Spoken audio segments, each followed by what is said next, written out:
প্রিয় দর্শক শ্রোতা, জেকে টিভির এই মুহূর্তের আয়োজনে আপনাদের সবাইকে স্বাগত জানাচ্ছি। সর্বপ্রথম জানিয়ে দিচ্ছি এই মুহূর্তের আয়োজনে কি কি থাকছে। সবার আগে দেখতে পাবেন যে 3টি কারণে সুশীলদের সাথে সমঝোতায় তৎপর আওয়ামী লীগ। দেখুন কারণগুলো কি কি এবং সফলতার সম্ভাবনা কতটুকু। এরপর রয়েছে নির্বাচন বাতিলে 8টি অভিযোগ সহ ট্রাইব্যুনালে মামলা করল পরাজিত প্রার্থীরা। দেখুন অভিযোগগুলো কি কি এবং সবশেষে রয়েছে উপজেলা নির্বাচনে বিদ্রোহীদের স্বাগতম জানাবে আওয়ামী লীগ। এখন দেখুন বিস্তারিত। যে 3টি কারণে সুশীলদের সাথে সমঝোতায় তৎপর আওয়ামী লীগ। দেখুন কারণগুলো কি কি এবং সফলতার সম্ভাবনা কতটুকু। রাজনৈতিক দলগুলো নয়, সুশীল সমাজের সঙ্গে সমঝোতার পরিকল্পনা করছে ক্ষমতাসীন আওয়ামী লীগ। সুশীল সমাজের একটি বড় অংশ আওয়ামী বিরোধী অবস্থান নিয়েছে এবং বিভিন্নভাবে আওয়ামী লীগের সমালোচনা করছে। এদের অনেকেই একসময় আওয়ামী লীগের সঙ্গে অত্যন্ত ঘনিষ্ঠ ছিল, কিন্তু নানা কারণে তাদের সঙ্গে আওয়ামী লীগের দূরত্ব তৈরি হয়েছে। টানা তৃতীয়বারের মতো ক্ষমতায় আসা আওয়ামী লীগ এই সুশীলদের সঙ্গে দূরত্ব কমিয়ে ফেলতে চায়। আওয়ামী লীগ মনে করছে রাজনৈতিক প্রতিপক্ষ নয়, বরং সুশীলদের সঙ্গে সুসম্পর্কের মাধ্যমে আওয়ামী লীগ একটি স্বচ্ছ এবং ভালো ভাবমূর্তি তৈরি করতে পারবে। আওয়ামী লীগের নীতি নির্ধারকদের একাধিক সভায় বিষয়টি নিয়ে আলোচনা হয়েছে। সেখানে একটি মত প্রতিষ্ঠিত হয়েছে যে রাজনৈতিক প্রতিপক্ষ নয়, সুশীল সমাজের সঙ্গে সমঝোতা দরকার। এর পিছনে ত্রিমাত্রিক কারণ রয়েছে। প্রথমত, সুশীল সমাজ সরকারের বিরুদ্ধে বিভিন্ন নেতিবাচক কথাবার্তা প্রচার করছে। দ্বিতীয়ত, এরা আওয়ামী লীগের সঙ্গেই সম্পর্কিত ছিল এবং এরা মুক্তিযুদ্ধের চেতনার পক্ষে, কাজেই তাদের সঙ্গে দূরত্ব রাখা ঠিক নয়। তৃতীয়ত, আওয়ামী লীগ একটি উন্নত বাংলাদেশের স্বপ্ন দেখছে। যে মুহূর্তে দেশ উন্নতির দিকে এগিয়ে যাচ্ছে, সেই উন্নতির জন্য সবাইকে সঙ্গে নিয়েই কাজ করতে হবে। সেখানে সুশীলরা গুরুত্বপূর্ণ ভূমিকা পালন করতে পারে। প্রধানমন্ত্রী শেখ হাসিনা জার্মানির উদ্দেশ্যে দেশ ছাড়ার আগে দলের নীতি নির্ধারকদের সঙ্গে ব্যক্তিগত আলাপচারিতায় সুশীলদের সঙ্গে দূরত্ব কমিয়ে ফেলার পদক্ষেপ নেওয়ার পরামর্শ দিয়েছেন। আওয়ামী লীগের দায়িত্বশীল সূত্রগুলো বলছে, প্রধানমন্ত্রীর উপদেষ্টা মণ্ডলীর মধ্য থেকে 3 জনকে সুশীলদের সঙ্গে নতুন করে যোগাযোগ স্থাপন এবং তাদের সঙ্গে দূরত্ব কমিয়ে ফেলার দায়িত্ব দেওয়া হয়েছে। যাদেরকে দেওয়া হয়েছে তারা হলেন প্রধানমন্ত্রীর রাজনৈতিক উপদেষ্টা এইচ.টি. ইমাম, অর্থনীতি বিষয়ক উপদেষ্টা ডক্টর মশিউর রহমান এবং আন্তর্জাতিক সম্পর্ক বিষয়ক উপদেষ্টা ডক্টর গওহর রিজভী। জানা গেছে যে সকল সুশীল এখন আওয়ামী লীগের সমালোচনায় সোচ্চার, এদের অনেকেই একসময় আওয়ামী লীগের ভাবাপন্ন ছিলেন। নানা কারণে আওয়ামী লীগের সঙ্গে তাদের দূরত্ব তৈরি হয়েছে এবং তারা আওয়ামী লীগের কঠোর সমালোচক হয়েছেন। যাদের সঙ্গে আওয়ামী লীগ সম্পর্ক উন্নয়নে কাজ করছে তাদের মধ্যে রয়েছেন ডক্টর মোহাম্মদ ইউনুস। আওয়ামী লীগের প্রথম 1996 থেকে 2001 শাসনামলে ডক্টর ইউনুসের সঙ্গে আওয়ামী লীগের সুসম্পর্ক ছিল। তারপর নানা টানাপোড়েনের মধ্য দিয়ে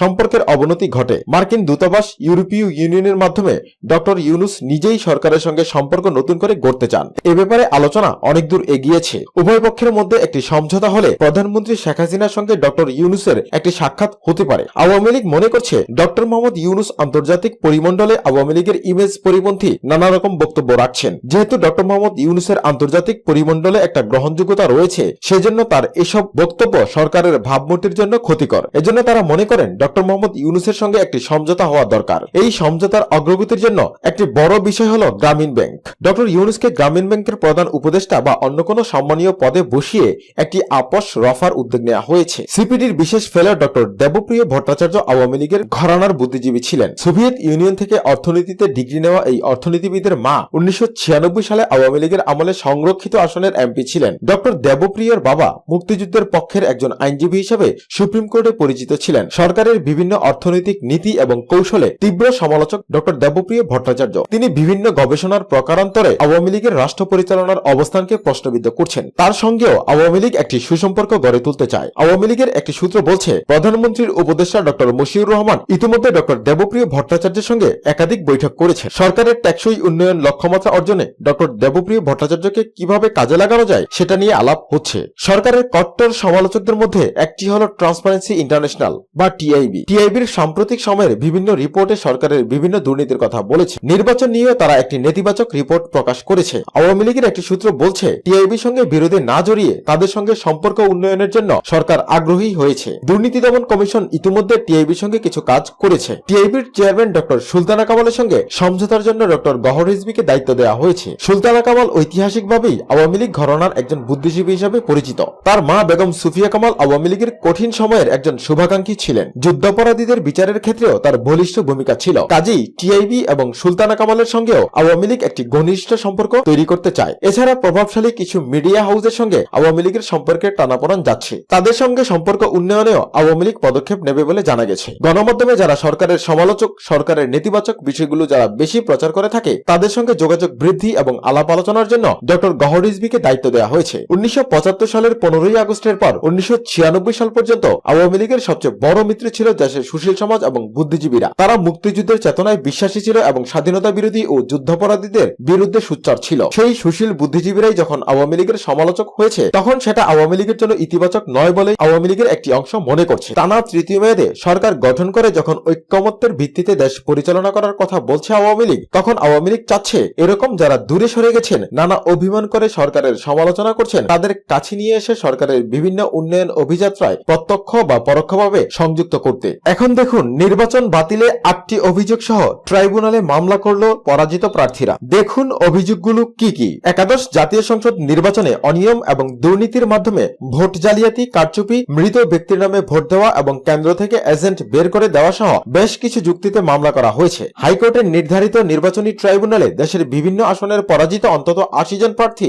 এসব মামলা করেন। মামলাকারীদের মধ্যে আছেন বিএনপি এবং জাতীয় ঐক্যফ্রন্ট ও প্রগতিশীল গণতান্ত্রিক দলের প্রার্থীরা। নির্বাচন নিয়ে কোনো প্রার্থীর অভিযোগ থাকলে তার প্রতিকার সংরক্ষিত রয়েছে সংসদ নির্বাচনের আইন বা গণপ্রতিনিধিত্ব আদেশে। ফলে এই আইনের মাধ্যমে প্রতিকার চেয়ে হাইকোর্টে যাওয়ার সুযোগ রয়েছে প্রার্থীদের। একই সঙ্গে এই আইনে হাইকোর্টকে প্রতিকার বিধানের ক্ষমতাও দেওয়া হয়েছে। ফলে আইন অনুসারে মামলার শুনানি নিয়ে হাইকোর্ট তার ক্ষমতা বলে সংশ্লিষ্ট আসনের বিজয়ী প্রার্থীর নির্বাচন বাতিল এবং বিজয়ী প্রার্থীর নির্বাচনের প্রক্রিয়া বাতিল করে আবেদনকারীকে বিজয়ী বা অন্য কোনো প্রার্থীকে নির্বাচিত ঘোষণা করা কিংবা সংশ্লিষ্ট আসনের পুরো নির্বাচনী প্রক্রিয়া বাতিল করতে পারেন। তাই প্রতিকার পেতে একাদশ জাতীয় সংসদ নির্বাচনে যে অনিয়মগুলো হয়েছে তা তুলে ধরতেই এসব মামলা করা হয়েছে বলে মামলাকারীদের অন্যতম আইনজীবী ব্যারিস্টার রুহুল কুদ্দুস কাজল বাংলা ট্রিবিউনকে জানান। তিনি আরো বলেন, মূলত এসব মামলায় সংশ্লিষ্ট আসনের বিজয়ী প্রার্থীদের নির্বাচনের প্রক্রিয়াগুলো আমরা আইনগতভাবে চ্যালেঞ্জ করেছি। এদিকে এসব মামলার নথি পর্যালোচনা করে দেখা গেছে প্রতিটি মামলায় প্রার্থীদের নিজ নিজ আসনের নির্বাচনকে কেন্দ্র করে সংঘটিত দুর্নীতি এবং অনিয়মের ঘটনা বর্ণনা, ঘটনার শিকার ব্যক্তিদের নাম সহ তাদের পূর্ণ পরিচয় এবং ঘটনার সাক্ষীদের নাম এবং তাদের পরিচয় বৃত্তান্ত তুলে ধরা হয়েছে। এসব মামলায় বিশেষ যুক্তি হিসেবে যেসব অভিযোগ তোলা হয়েছে সেগুলোর মধ্যে অন্যতম হচ্ছে: 1. একাদশ জাতীয় সংসদ নির্বাচনের তফসিল ঘোষণার পর এবং নির্বাচনী প্রচারণার শুরু থেকেই আওয়ামী লীগের নেতাকর্মীদের দ্বারা হামলার শিকার হয়ে অনেক প্রার্থী তাদের নিজ নিজ এলাকায় প্রচারণা চালাতে পারেননি। 2. নির্বাচনের দিন প্রার্থীরা বিভিন্ন কারণে প্রতিকার চেয়ে সংশ্লিষ্ট কেন্দ্রের আইন শৃঙ্খলা রক্ষাকারী বাহিনী এবং নির্বাচনী কর্মকর্তার কাছে গেলেও কোনো সঠিক এবং কার্যকরী প্রতিকার পাননি। 3. আওয়ামী লীগের প্রার্থীরা তাদের কর্মী এবং সন্ত্রাসী বাহিনী দিয়ে বিএনপির প্রার্থীদের উপর আক্রমণ চালিয়েছে। 4. আওয়ামী লীগের প্রার্থীরা তাদের সন্ত্রাসী কর্মকাণ্ড এবং প্রভাব বিস্তারের মাধ্যমে ভোটারদের মনে ভোট দেওয়া নিয়ে ভীতিকর পরিস্থিতি সৃষ্টি করেছে, যার ফলে ভোট দিতে আসার বিষয়ে ভোটাররা ভীত সন্ত্রস্ত ছিলেন। 5. গত ডিসেম্বরের নির্বাচনের আগের রাতেই সব কেন্দ্রে জাল ভোটের মাধ্যমে ব্যালট বাক্স ভরাট এবং 30 ডিসেম্বর সকালে আওয়ামী লীগের সন্ত্রাসীরা অস্ত্রশস্ত্রে সজ্জিত হয়ে ভোটারদের কেন্দ্রে আসতে ভীতি প্রদর্শন করে। 6. সকল ভীতি অতিক্রম করেও 30 ডিসেম্বর ভোট দিতে এসে অনেকেই ব্যালট পেপার পাননি বা ব্যালট পেলেও স্থানীয় আওয়ামী লীগ প্রার্থীকে ভোট দিতে বাধ্য করা হয়েছে। 7. নির্বাচনের দিন প্রার্থীদের এজেন্ট বের করে দেওয়ার সময় পুলিশ কিংবা নির্বাচনী কর্মকর্তারা কোনো কার্যকরী ভূমিকা পালন করেননি। 8 এবং সর্বশেষ অভিযোগ, উপরোক্ত কারণে দেশের প্রধান দুই দলের প্রার্থীদের মধ্যে যে ভোটের ব্যবধান হয়েছে তা বাস্তবসম্মত নয়। কেননা বিগত জাতীয় সংসদ নির্বাচন বিবেচনায় এটা পরিলক্ষিত হয়েছে যে এবারের নির্বাচনে অনেক প্রার্থী অনেক কেন্দ্রেই শতভাগ ভোট পেয়েছেন, যা বিভিন্ন আসনের নির্বাচনী কর্মকর্তাদের ফলাফল শিটে প্রমাণিত। তাই মামলাকারী 80 জন পরাজিত প্রার্থী তাদের নিজ নিজ এলাকায় একাদশ জাতীয় সংসদ নির্বাচন বাতিল চেয়ে মামলায় আবেদন করেছে। নির্বাচনী ট্রাইব্যুনালে মামলাকারীদের অন্যতম আইনজীবী ব্যারিস্টার AK এহসানুর রহমান বলেন, গত 30 ডিসেম্বর নির্বাচনে কি কি দুর্নীতি এবং অনিয়মের মাধ্যমে জনগণের ভোটাধিকার লঙ্ঘন করা হয়েছে তা আদালতের মাধ্যমে তুলে ধরা হবে। তবে আদালতের মাধ্যমে ওই অনিয়ম এবং দুর্নীতিগুলো জনগণের সামনে তুলে ধরাই হলো আমাদের নির্বাচনী মামলাগুলোর প্রধান উদ্দেশ্য। তবে মামলাগুলোর শুনানি করতে আদালতে তোলার বিষয়ে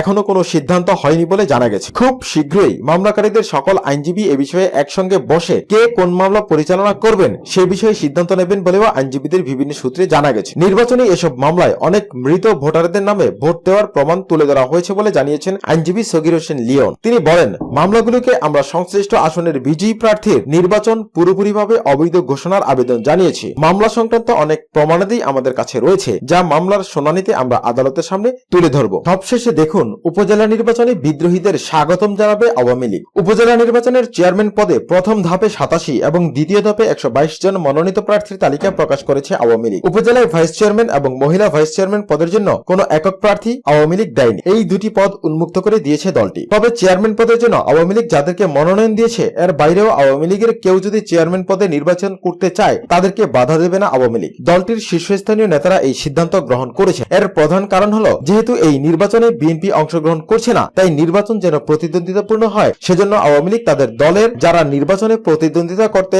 উৎসাহী তাদেরকে স্বতন্ত্র প্রার্থী হিসেবে নির্বাচন করার সুযোগ দিতে চায়। আওয়ামী লীগের দায়িত্বশীল একটি সূত্র বলছে, শুধুমাত্র অংশগ্রহণমূলক নির্বাচন নিশ্চিত করাই বিদ্রোহীদের উন্মুক্ত করে দেওয়ার পিছনে একমাত্র কারণ নয়। এর পিছনে আরেকটি বড় কারণ হলো আওয়ামী লীগ আসলে স্থানীয় পর্যায়ের নেতাদের জনপ্রিয়তা দেখতে চায়। তারা কতটুকু সাংগঠনিক দক্ষতা দেখাতে পারে সেটাও আওয়ামী লীগ নীতি নির্ধারকরা দেখতে চায়। তাই এবারের উপজেলা নির্বাচনে আওয়ামী লীগের জন্য অন্যরকম একটি তাৎপর্য বহন করছে। আওয়ামী লীগের স্থানীয় পর্যায়ের নেতাদের মধ্যে কে বেশি জনপ্রিয় তার একটি পরীক্ষাও আওয়ামী লীগ নিতে চায়। আওয়ামী লীগের শীর্ষস্থানীয় একজন নেতা বলেছেন, যদি আওয়ামী লীগের বিদ্রোহী কোনো প্রার্থী নৌকা প্রতীকের প্রার্থীকে পরাজিত করে বিজয়ী হতে পারে, তাহলে বুঝতে হবে ওই নেতা এলাকায় অনেক জনপ্রিয়। দলের সাংগঠনিক শক্তি বৃদ্ধিতে পরবর্তীতে তাকে দলের কাজে লাগানো হবে। আওয়ামী লীগ তাদের বিরুদ্ধে ব্যবস্থা না নেওয়ার আরেকটি কারণ হলো, যদি স্বতন্ত্র প্রার্থীরা বিজয়ী হয় তাহলে তাকে আওয়ামী লীগে নিয়ে আসার সুযোগ থেকে যাবে।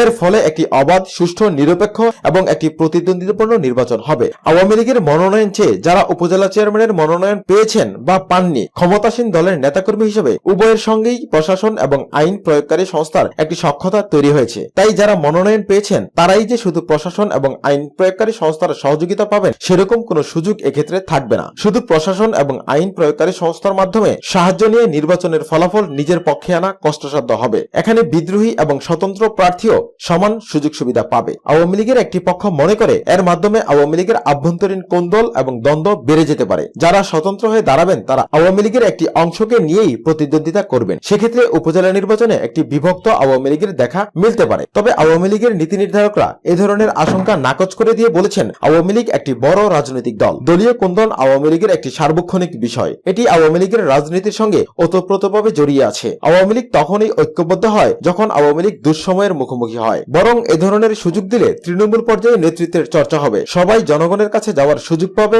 এবং দলের মধ্যে একটি প্রতিযোগিতা তৈরি হবে। এখন পর্যন্ত দেখা গেছে যে প্রতিটি উপজেলায় অন্তত 4 জন এবং কোন কোন উপজেলায় 8 থেকে 10 জন প্রার্থী নির্বাচনে প্রতিদ্বন্দ্বিতায় আগ্রহী হয়েছে। কাজেই বিএনপি বা সমমনা দলগুলো যেটা আশঙ্কা করেছিল উপজেলা নির্বাচনেও ক্ষমতাসীন দল প্রভাব বিস্তার করবে, সেরকমটি হবে না। বরং উপজেলা নির্বাচন একটি অবাধ, সুষ্ঠু, নিরপেক্ষ এবং প্রতিদ্বন্দ্বিতামূলক হবে বলেই আওয়ামী লীগের নীতি নির্ধারকরা মনে করছেন।